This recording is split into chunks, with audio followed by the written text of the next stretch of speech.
Son las 17 de la mañana y damos la bienvenida a RPP a Monseñor Carlos Castillo, arzobispo de Lima. Muy buenos días, Monseñor. Buenos días, Fernando. Buenos días, hermanos y hermanas televidentes. Muchas gracias por la acogida nuevamente.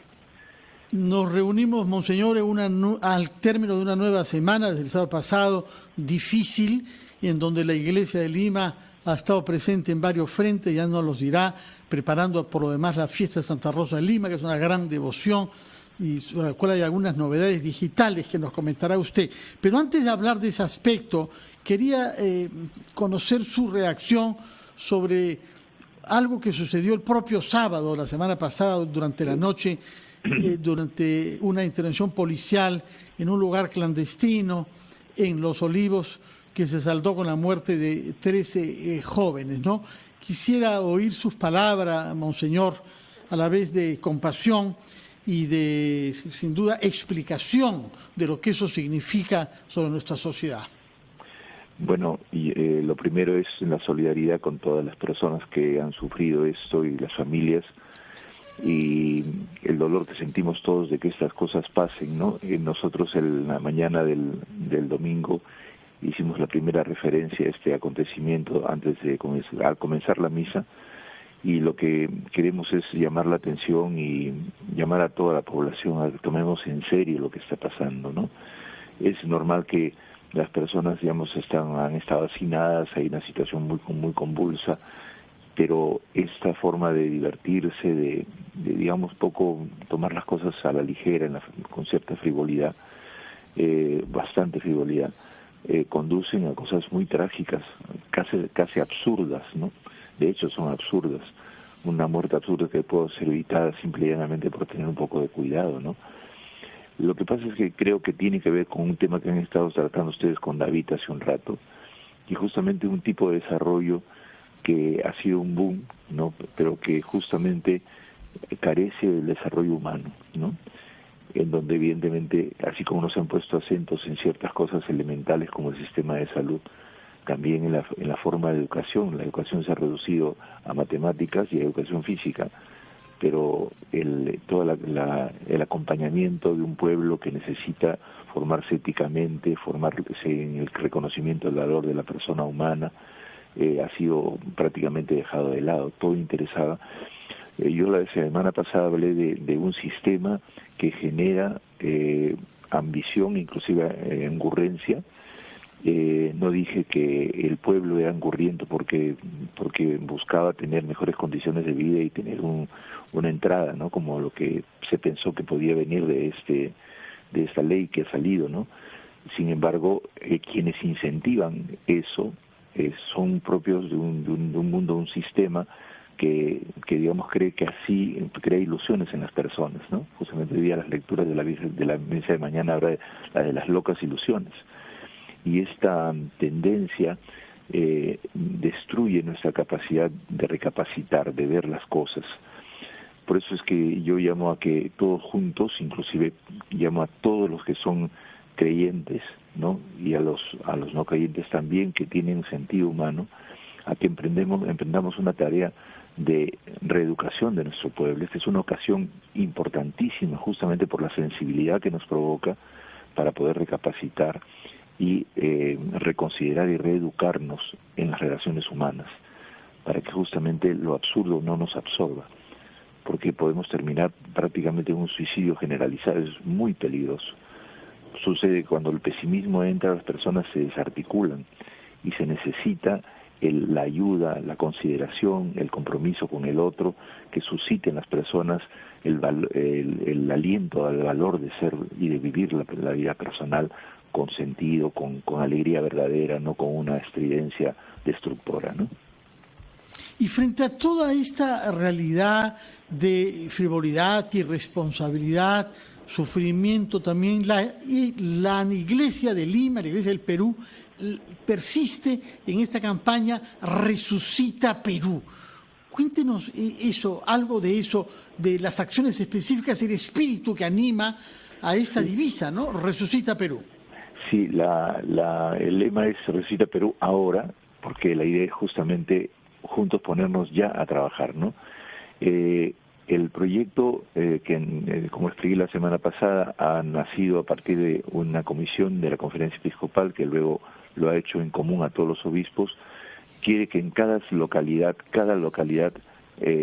emprenda una tarea de alianzas, de encuentros entre los sectores dinámicos de la población, desde los sectores altos del gobierno, de los municipios, de las regiones, como los sectores más sencillos de la base popular, no, las organizaciones, el comercio, los empresarios, los trabajadores, para juntos ponernos de acuerdo desde la base de la sociedad para completar junto con el Estado las tareas que tenemos, que son muy diversificadas y por lo tanto tienen que haber grupos y alianzas de todos los sectores para emprender tareas que evidentemente en cada región y en cada circunstancia necesitan realizarse, ¿no? Y investigarse y verse, pero con dinámica y con fuerza. Se han creado varias comisiones y sobre todo las primeras que comenzaron con las universidades y para ver todo el tema de salud de emergencia, están siendo completadas ahora con una extensión y expansión a comisiones. Por ejemplo, yo tenía una reunión con empresarios que hemos empezado a ver cómo intensificar en todos una misma solidaridad, entendiendo el papel del empresariado, que hoy día es fundamental, ¿no? Que tiene un sentido práctico muy grande y es un aporte para la vida nacional. También los comunicadores, por ejemplo, es muy importante, ¿no? Yo te invito también a que tú nos ayudes para poder reunir, por ejemplo, todo el periodismo, para ver cómo incentivamos e integramos un aliento y una fuerza para dinamizar esta acción. Lo mismo en los comerciantes, en las asociaciones de trabajadores, en fin, vamos a empezar, los maestros, vamos a incentivar sistemas de relación en comisiones y luego vamos a tener la posibilidad de hacer asambleas virtuales para poder ponernos de acuerdo en principios elementales de trabajo. Lo importante es que como muchos de ellos son sectoriales también, porque depende mucho, la actividad siempre puede comenzar por cosas muy concretas, por los médicos, etcétera, se está haciendo poco a poco, pero esta semana ha sido muy linda porque ha habido muchísimas iniciativas de grupos y estamos avanzando en ese sentido. Esperamos que cada grupo tenga ya un programa. Hemos hecho un listado en el caso de los empresarios de temas importantes que vamos a seguir trabajando y vamos a seguir conectándonos entre sectores empresariales para poder hacer ese trabajo. Lo mismo me corresponde también ayudar en universidades a mí. En este momento, Monseñor Barreto se encuentra reunido con algunos de estos grupos, haciendo coordinaciones también. Monseñor, tenemos que ir a una pausa, después de la cual escucharemos al Papa. Y yo quisiera que antes de hablar de los textos del Evangelio de mañana, que tienen parábolas muy hermosas, nos diga usted una palabra sobre Santa Rosa de Lima, porque usted escribió un ensayo cuando se celebraron el año 17, 400 años de su fallecimiento. Y usted la llamó una mujer de fe encarnada y de misericordia actuante. Entonces yo quisiera que nos explique qué visión tiene usted de Santa Rosa y cómo se ha adaptado a esta celebración a las condiciones de la pandemia, porque un punto básico era llevarle cartas al pozo en lo que fue una casa en la que ella vivió. Ahora parece que eso van a ser cartas digitales. Vamos a saber si la santa recibe cartas. Bueno, muy bien. Nos va a contar eso, por favor, después de la pausa, Monseñor Castillo. Regresamos a Diálogos después de breves instantes.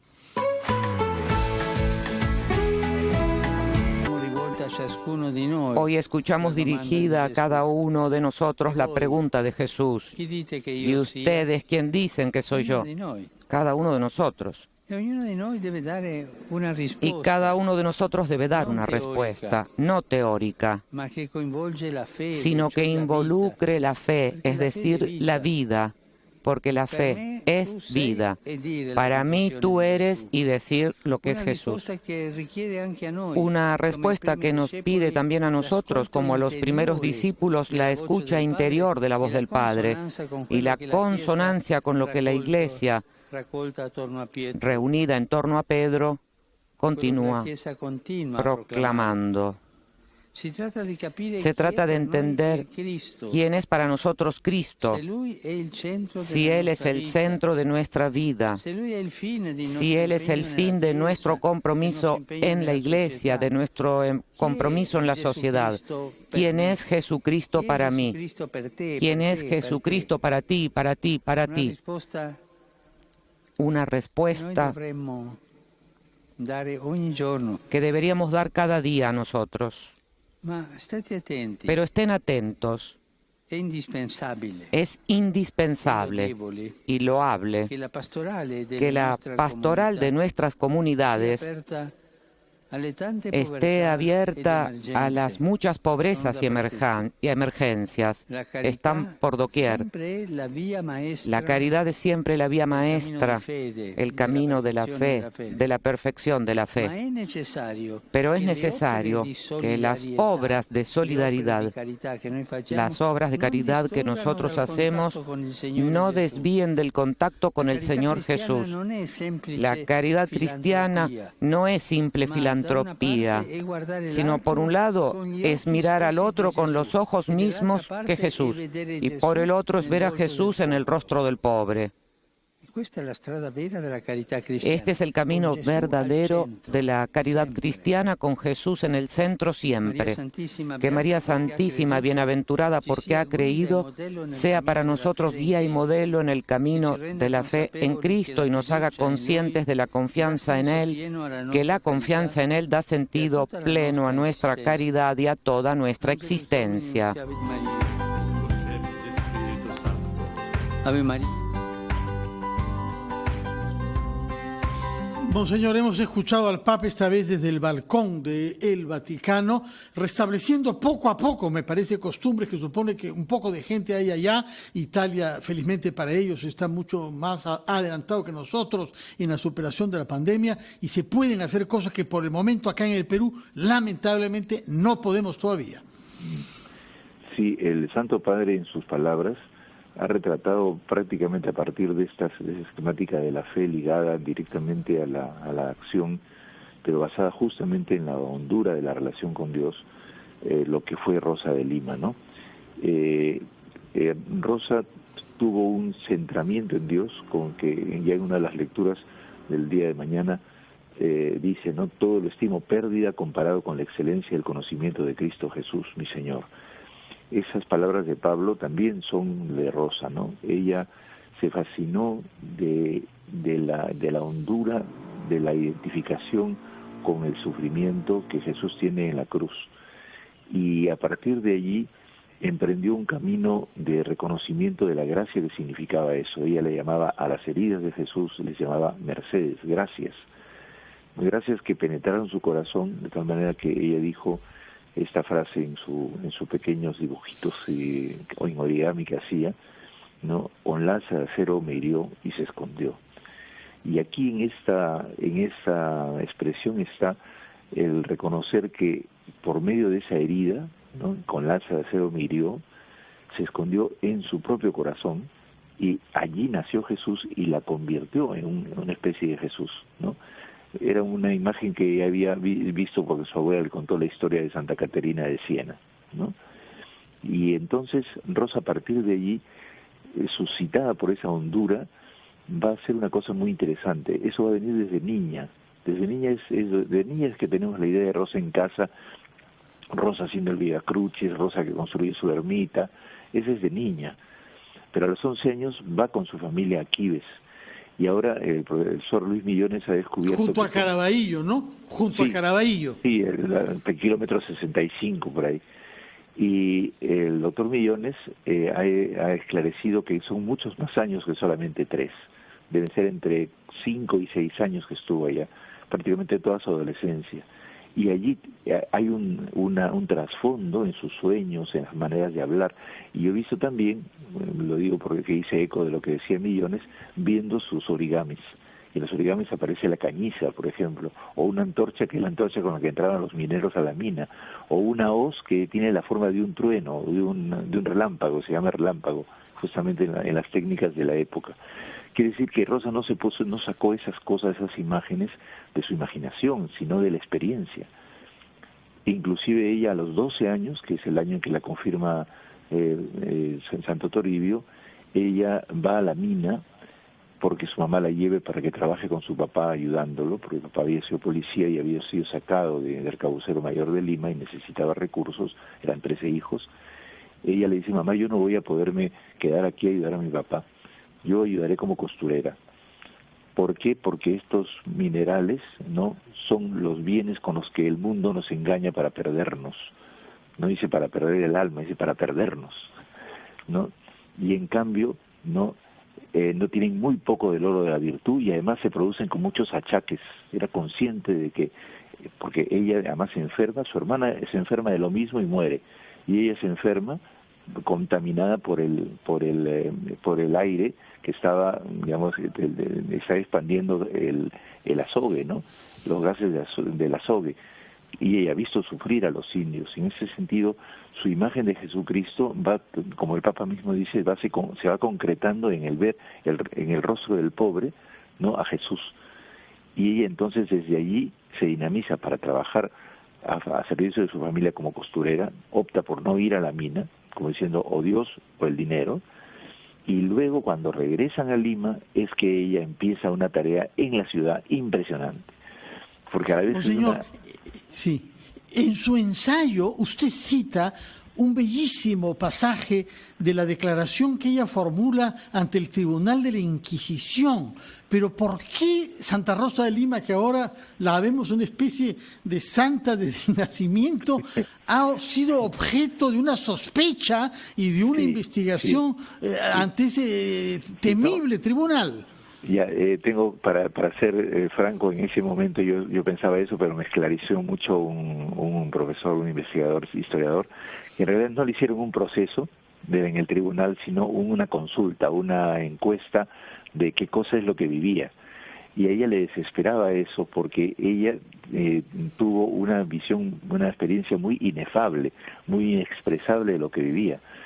Y en la declaración que ella hace en ese interrogatorio, que es al final de todas las consultas que le hicieron directores espirituales y personas, inclusive personas que ella quería muchísimo, ella depone finalmente, quería leerlo ahora pero no lo tengo cercano, pero es esta, cuando yo estoy en tensiones, curiosamente me siento inmediatamente invadida en los brazos de mi amado esposo, como era en la unión primera, dice. Ella entendió su relación con Jesús como un como un matrimonio, como un lazo de amor, y está siempre en los brazos de Jesús. Pero a partir de allí, dice, me viene un ardor de corazón y salgo como un río y como un cauce. Son las obras de la fe, pues las obras de quien ama, ¿no?, de quien es amado. Y entonces con ese amor sale a servir. Y luego dice que viene ya la paz, en donde se va hacia el mar tranquilo, en donde ella se confunde se hace una con el Señor, ¿no?, y que ya no puede, ya ella se deshace en él y él en ella, ¿no? Entonces hay toda una visión de la espiritualidad de Rosa, en donde se integra el amor gratuito de Dios con la acción de servicio y simultáneamente con la plenitud del amor, ¿no? Y en ese sentido Rosa es un signo para nuestra época, porque Rosa vivió, por eso es que toda la primera parte de mi artículo es una explicación de la época, vivió una sociedad desarrollada económicamente, corrupta estatalmente, porque para poderse desarrollar económicamente muchos de los mineros de aquella época incursionaron en el Estado y trataron de jalarle para su servicio todas las decisiones. El Perú se convirtió en la visión, se decía, no vale un Perú, no vale una Venecia, que se decía en Europa, se cambió a vale un Perú, porque se conocía en todos las capitales del mundo la presencia del oro peruano y de los minerales peruanos. Y la frivolidad se instaló en la ciudad, la indiferencia, un poco como nos pasa hoy día, ¿no?, resultado de un desarrollo, de un boom económico, ¿no? Sí. Monseñor, lamentablemente se nos ha pasado el tiempo, no podremos hablar sobre los textos del Evangelio del Antiguo Testamento, sobre todo el del Eclesiástico, con las locas fantasías que denuncia la Biblia, pero lo escucharemos mañana en su homilía, sin duda, comentando estos textos que se transmite vía digital en canales de televisión. y nos queda tiempo solamente para pedirle que se despida como es habitual entre nosotros, sí, bendiciendo a los creyentes que cuentan con su aliento y su bendición. Con la alusión que has hecho, pidiéndole al Señor que nos libre de las locas ilusiones que nos sacaron de nuestros pueblos y que más bien nos permita tener esperanza, pidámosle a Dios para que mañana que vamos a festejar a Rosa de Lima nos dejemos ganar hondamente por la grandeza de su espíritu, que buscó y se concentró en Dios, y así se concentró también en su vocación, en el valor de una vocación que todos tenemos y que nos hace dignos como hijos de Dios, para que podamos realizar las obras que es necesario hacer para mejorar toda nuestra vida y hacer del Perú una partecita del cielo, como decía Rosa. Padre bueno, ayúdanos en este camino y con los deseos que nuestros amigos, nuestros hermanos van a presentar mañana a Rosa. Ten en cuenta que estamos unidos en el amor y que la Iglesia está para servirlos, que quiere también ser una contributora a que este país se convierta en una partecita del cielo. Que bendiga Santa Rosa y toda la fuerza de su amor por el Señor a nuestro pueblo, y que nos bendiga a todos en el nombre del Padre, del Hijo y del Espíritu Santo. Amén. Feliz día de Santa Rosa para todos. Feliz día a la policía. Muchas gracias, monseñor. Mañana. Muy bien. De las policías, muy importante. Muchas gracias y muy buenos días. Lo escucharemos mañana en la misa. Un saludo desde acá a los miembros de la Policía Nacional. Es un cuerpo del Estado que tiene más de 400 muertos y de 20.000 infectados en su lucha contra la pandemia. Hasta acá, Diálogos de Fe. Quédense en sintonía de RPP, La Voz del Perú. Muy buen fin de semana.